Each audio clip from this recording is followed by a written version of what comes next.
estamos aquí con Marcelo Gómez, director y guionista brasileño, autor de filmes como Cine, Aspirinas y Buitres, Érase una vez yo, Verónica y Joaquín, entre otras. Su trabajo ha sido presentado en festivales como Cannes, Berlín y bueno, ha recibido muchísimas distinciones alrededor del mundo. Es un placer tenerte aquí con nosotros, Marcelo. Bueno, no de la forma que hubiéramos querido, pero gracias por compartir un poco de tu tiempo y de alguna manera abrirnos las puertas de tu casa en Pernambuco. Bueno, primero, no sé si nos quieres decir algo antes de empezar esta No, yo quiero conversación. decir, la primera cosa que quiero decir, felicitaciones para este festival ambulante que está haciendo 15 años y estoy muy contento de ser parte de la programación de nuestro filme, de un festival que tiene una propuesta tan interesante, tan dinámica de esta ambulancia de filmes. Muy bien hecho, ¿eh? Gracias por la invitación. Gracias, muchas gracias, Marcelo. Primero que nada, quería preguntarte cómo estás, cómo vives este encierro inesperado. Para mí fue una experiencia muy dura, porque estamos en el medio de la rodaje de mi nueva película, en el medio de la Amazonía, entonces estábamos un poco alejados de todo que estaba pasando en el mundo, y luego, 4 días después que empezamos la rodaje, ha venido la noticia que teníamos que parar porque el virus había llegado en la ciudad en que estábamos, que se llama Belén de Pará. Entonces, para nosotros que estamos viviendo otra realidad, porque una película es una cosa que nos engancha de una forma que vivimos para ella. Entonces, paramos todo para hacer, por seguridad del equipo, decidimos parar. Fue un prejuicio muy grande para el presupuesto de la película, que es bajo, pero decidimos parar por la seguridad de todo el equipo. Entonces volví a Recife y ahí me enteré de todo lo que estaba pasando, de la clausura de todos, de la cuarentena y todo el virus. Entonces fue un shock.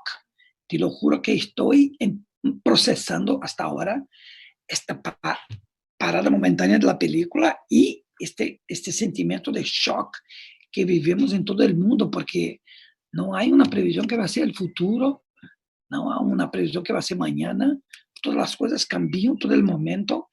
Es un momento muy fuerte y yo pienso que es un momento que espero que las personas salgan de ahí con un sentimiento de solidaridad, de humanidad, otro, y de comprensión como la ciencia es importante para nosotros, como la academia es importante para nosotros, como el Estado es importante para nosotros y como la salud es un bien del Estado, no es un bien de las industrias farmacéuticas o del mundo del capital, y sí del Estado, y el Estado tiene que estar presente en este momento.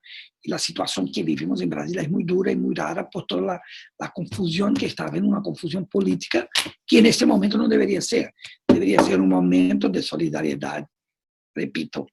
Pero espero que salgamos de ahí mucho más maduro como humanidad y mucho más conscientes. Ojalá. Sí. Ojalá que sí, Marcelo. Te mandamos un abrazo fuerte. Vivimos situaciones parecidas en América Latina, entonces entendemos lo que estás pasando y lo que pasa en Brasil. Pero bueno, centrémonos ahora para hablar de la película. Tú trabajas principalmente en el dominio de la ficción, aunque en el 2009 realizaste esta película híbrida bellísima, Viajo porque preciso, vuelvo porque te amo, junto con Karim Ainuz, que es una película muy, muy especial. Y me gustaría saber cómo fue para ti la experiencia de reconectarte con el cine documental, de aceptar esa fuerza de lo real y el azar como las fuentes principales de la película que estabas haciendo. Es muy interesante hablar del azar, porque a mí me gusta mucho que el azar contamine mi película de ficción. Hago la coreografía, la construcción de la escena, hago los ensayos con los actores, la construcción, la preparación, semanas y semanas de preparación para rodar la película, pero a mí me encanta cuando el azar pasa algo y el azar contamina mi película de ficción. Y curiosamente, el documental es el contrario. El azar es todo, ¿eh?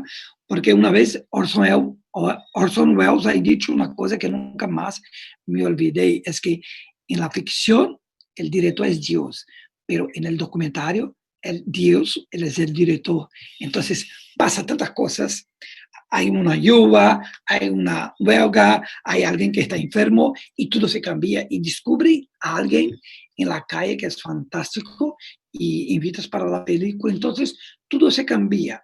Entonces, para mí, en este proceso de hacer la película documental, la primera cosa que tuve en consideración es que yo tengo que traer mi experiencia de ficción para dentro de la película. Imagina la construcción fílmica, cinematográfica de la película, cómo construir las tomas, cómo presenta los personajes, cómo coreografa las escenas, pero al mismo tiempo decidí que la película tiene que ser transparente, tiene que, el sitio que decidimos filmar, Toritama tenía que contaminar mi película, las personas tenían que hacer que quieren. Por ejemplo, una vez fui a entrevistar a una persona el primer día de rodaje y la persona ha dicho, ¿quieres una entrevista? Y yo dije, quiero una entrevista. Y ella dice, ok, voy a hacer una entrevista para ti, pero no puedo parar de trabajar. Voy trabajando y hago la entrevista para ti al mismo tiempo. Yo pensé, qué idea fantástica. Estamos hablando de trabajo. Estamos hablando de personas que transformaron la casa en una fábrica. En una fábrica. El cuarto es una fábrica. La casa de baño es una fábrica. Todo es una fábrica. Entonces, qué maravilla entrevistar a todas las personas trabajando en su casa y nadie para de trabajar para hacer una entrevista conmigo. Y es una idea fantástica. Yo voy a decir a todos que tuve esta idea, no él. Pero yo quería esto, yo quería que todas esas situaciones que iban a pasar por azar, contaminaste la película y la película fuese un poco porosa, o sea, absorbese estas cosas que iban pasando día a día. Entonces fue así. Nunca me olvidé de mi experiencia de la ficción, pero contaminé mi película con la ficción y contaminé mi película con la idea del azar, que siempre me gusta en todos mis filmes. Eso de que hablas de la porosidad me parece como muy bonito. Y siento que en tu cine y bueno, en esta película en particular, el control y la espontaneidad como que se mezclan en las proporciones perfectas. Hay algo intangible que sale de la pantalla como si fuera algo mágico. De pronto como espectador sientes que estás descubriendo algo, que estás sonriendo, que tienes una sensación constante de deslumbramiento, como una capacidad inusual de sentir como que fuiste al cine por primera vez. Y siento entonces que tu película es una experiencia profundamente cálida y acogedora, pero también es un filme bastante triste a la vez. ¿Tú lo interpretas también de esa manera? O sea que yo tuve una emoción muy melancólica cuando volví a Toritama, el sitio que conocía desde la infancia. Entonces yo decía para mí todos los días, no, Marcelo, no vas a hacer otra película triste y melancólica. No vas a hacer esto.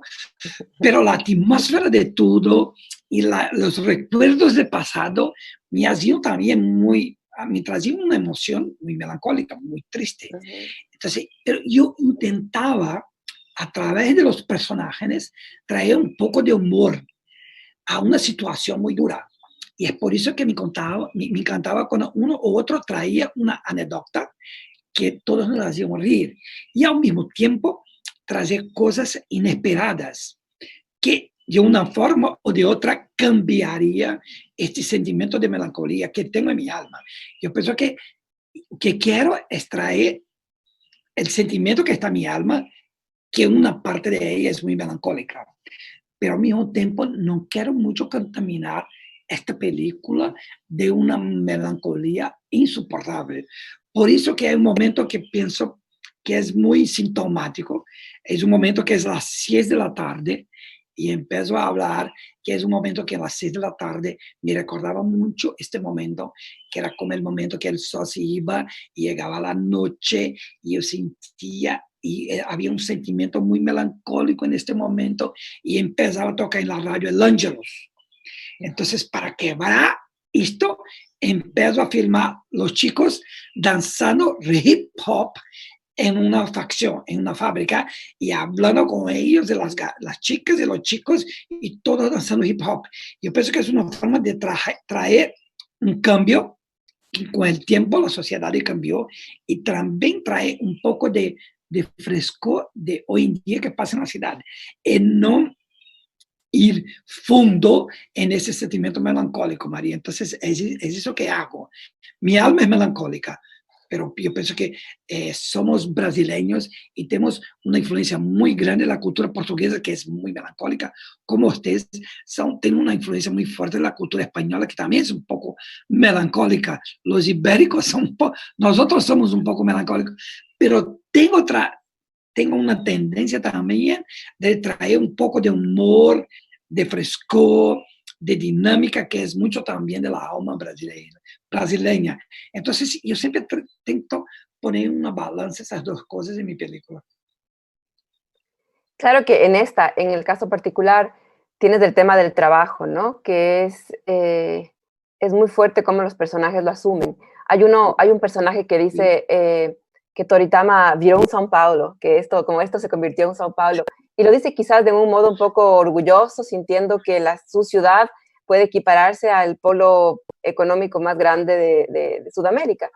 Pero la realidad es Sí. que el sistema se ha vuelto tan cruel que las personas tienen que trabajar 16 horas al día, estar listas para convertirse en esclavas de sí mismas, trabajar jornadas muy, muy extensas que luego, como vemos en tu película, ni siquiera les permiten costearse unas vacaciones después porque tienen que vender sus cosas para poderse ir de vacaciones durante carnaval.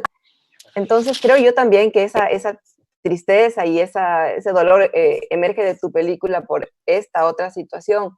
Y me gustaría que hablemos un poco del trabajo y cómo lo percibes luego de haber hecho tu película. Sabes que es muy curioso. Si hablo mucho, cortas, porque es una cuestión muy extensa.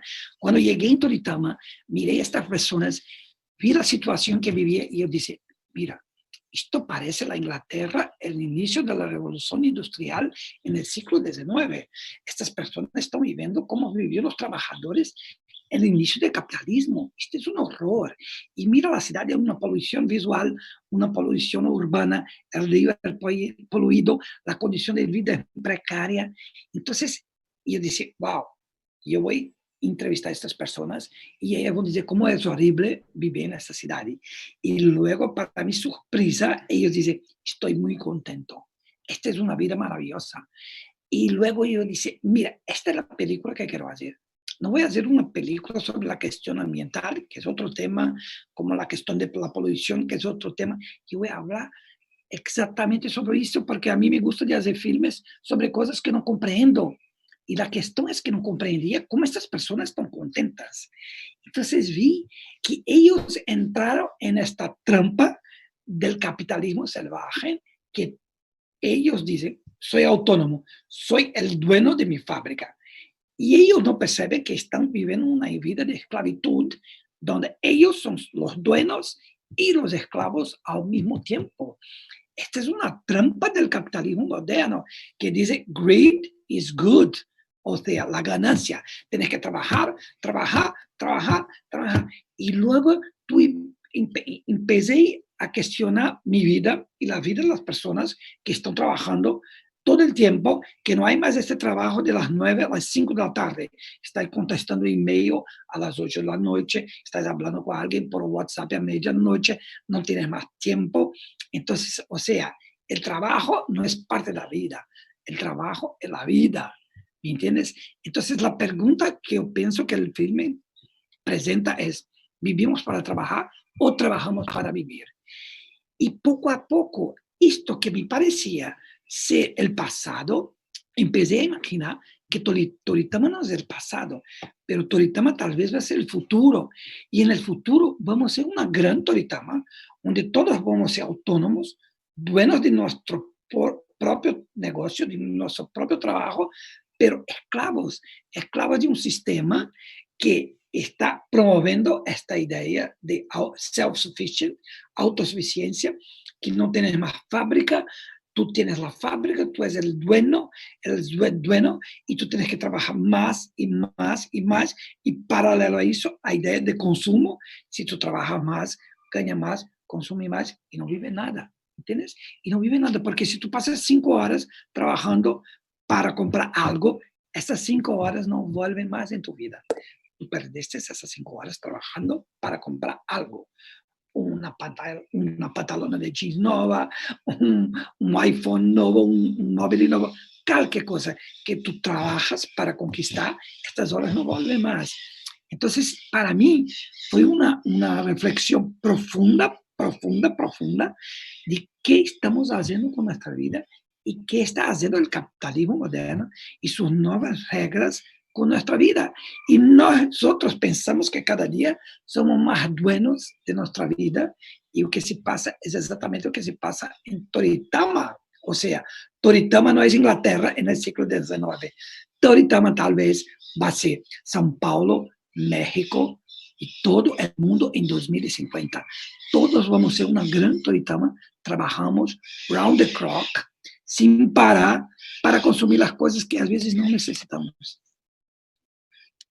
Me gustaría que volvamos. Es difícil escucharte también por la relación del momento en que estamos viviendo y cómo estos mecanismos de trabajo se evidencian en la gente que tiene que hacer entregas ahora, en ciertos trabajos muy, muy mal remunerados y que también evidencian la imposibilidad de quedarse en la casa para cierta gente. Pero antes de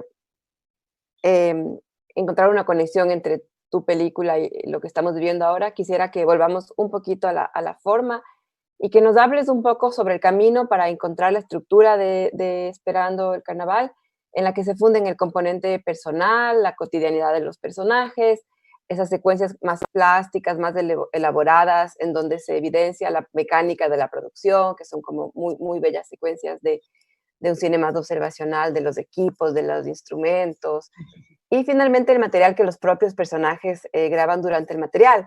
Entonces, cuéntanos cómo preparaste la película, cómo fue el trabajo en la sala de montaje, cómo es tu método. No, yo tuve la oportunidad de hacer el siguiente. Nos quedamos un año y medio viajando para Toritamas en diferentes momentos. Entonces íbamos para Toritama, comprendíamos más la película que estábamos haciendo, volvíamos para la sala de montaje.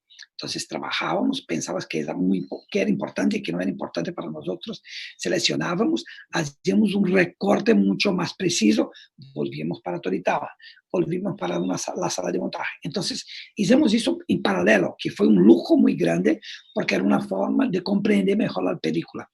Pero desde el inicio, a mí me encanta el documental y era mi primera película puramente documental. Entonces yo dije, yo no quiero hacer una película solamente de entrevista, solamente observacionista, solamente una película de dispositivo, pero sí construir una película que tengo espacio para poner todos esos estilos de documental dentro de la misma película. Yo quería hacer un documental impuro, porque yo pienso que la vida es impura. A mí no me gusta el cine puro. Entonces, por eso que la película empieza como un filme casi observacional y luego va para un camino de entrevistas con los personajes y sigue algunos personajes y luego al final se transforma una película de dispositivo que los personajes van a sacar las cámaras y ellos van a filmar su vida. Y esto se dio por el siguiente, porque yo me quedé como mucho tiempo filmando ellos en sus casas, todo el día, trabajando, trabajando, trabajando. Y cuando ellos decidieron viajar para el carnaval, yo dije, mira, y ahora voy a invadir el momento de descanso, el momento de puro placer en sus vidas con mi cámara nuevamente. Y si ahora, tal vez no está a hora de hacer el dispositivo. ¿Y por qué no? Preguntar a ellos si yo tengo que filmar el trabajo y por qué ellos no filmar el momento de lazer, el momento de descanso. Entonces, esta es la discusión que tuvimos con ellos y a ellos les encantaron. Seleccionamos 5 personajes de la película, 5 entrevistados y regalamos a ellos una cámara. Y esto era inicio de carnaval. Y 4 días después cruzamos los dedos esperando que todo va a ser cierto, porque podrían destruir la cámara, perder la cámara o no filmar nada. Y luego, después del carnaval, recibimos un material de como 10 horas, de un material riquísimo, fantástico, maravilloso que con este material puedo hacer una serie para Netflix fantástica, increíble. Pero la cámara de Leo, este personaje, tenía una síntesis de todo que los otros filmaron. Y cinema es una cuestión de síntesis, entonces decidimos recorrer con las imágenes de Leo para el filme y para mí es un momento que me siento mucho contento porque no soy más el director, yo soy la persona que observa el mundo filmado por mi personaje. Y cuando vi su imagen, vi una cosa muy linda, porque la primera vez que yo filmé el personaje Leo en el filme, él estaba durmiendo en una hamaca. Y luego cuando vi su material, él ha filmado una persona durmiendo en la hamaca y entrevistando a esta persona. Entonces parecía que él estaba haciendo, construyendo simbólicamente y subjetivamente un diálogo con mi filmaje.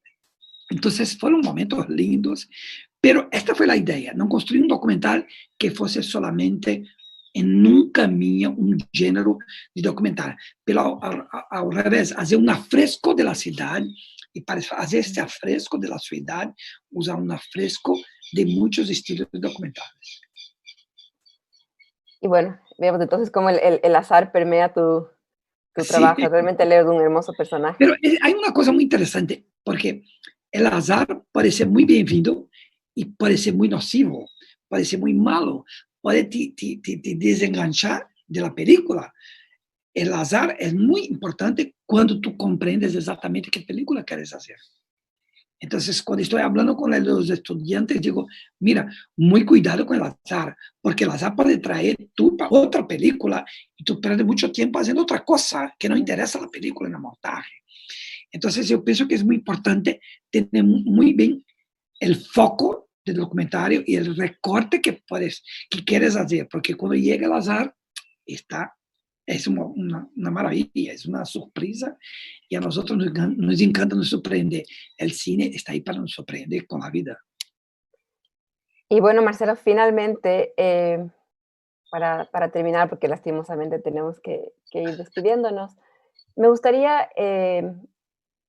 proponer, si es posible, que relacionemos tu película con los tiempos que estamos viviendo ahora, para tal vez intentar imaginar como en conjunto en posibles escenarios post-COVID, pero también para entender un poco la fragilidad del trabajo autónomo y exponer una realidad que es muy común en América Latina y que es la siguiente. Eso de quedarse en casa es realmente un privilegio que no se puede alcanzar todos por igual. Es un hashtag, es un llamado a que la gente se quede, pero también hay que asumir que es algo inviable.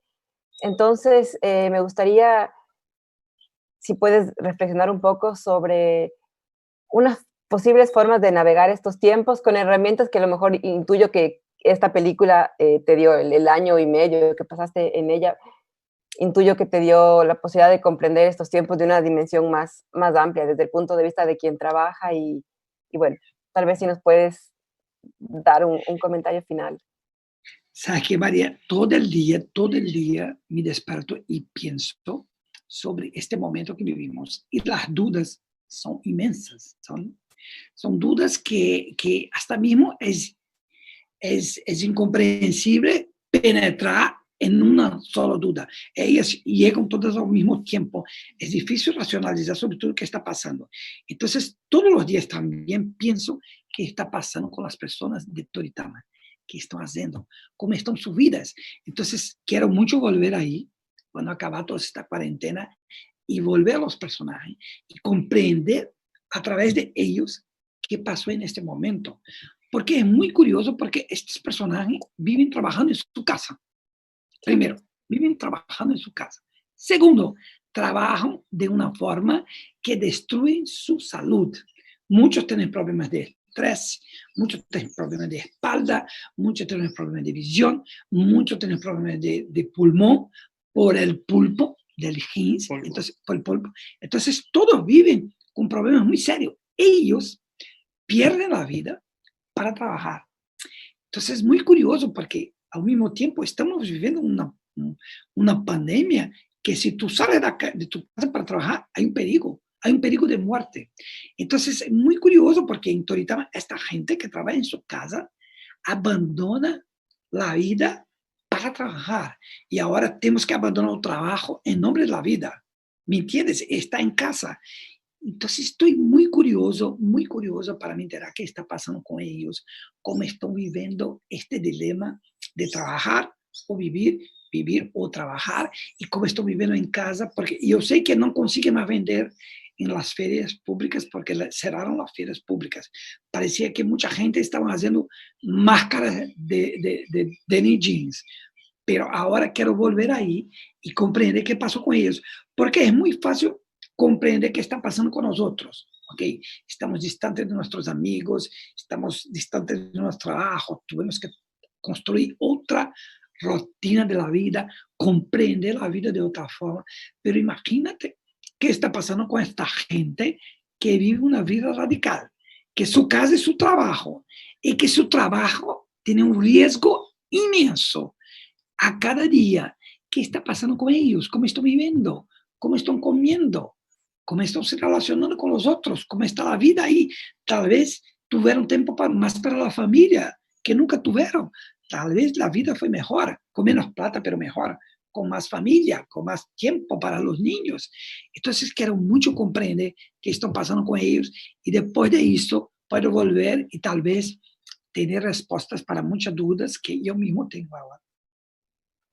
Marcelo Gómez, director de Esperando el Carnaval, que es una de las joyas de esta edición de Ambulante. Muchísimas gracias por estar con nosotros. Un abrazo muy Muchísimos a grande ti. y te Muchas esperamos gracias a en ti. México, ojalá en vivo y en directo cuando pase esta tormenta. Un abrazo muy grande, Marcelo. Obrigada. Un abrazo, muchas gracias. Adiós. Adiós.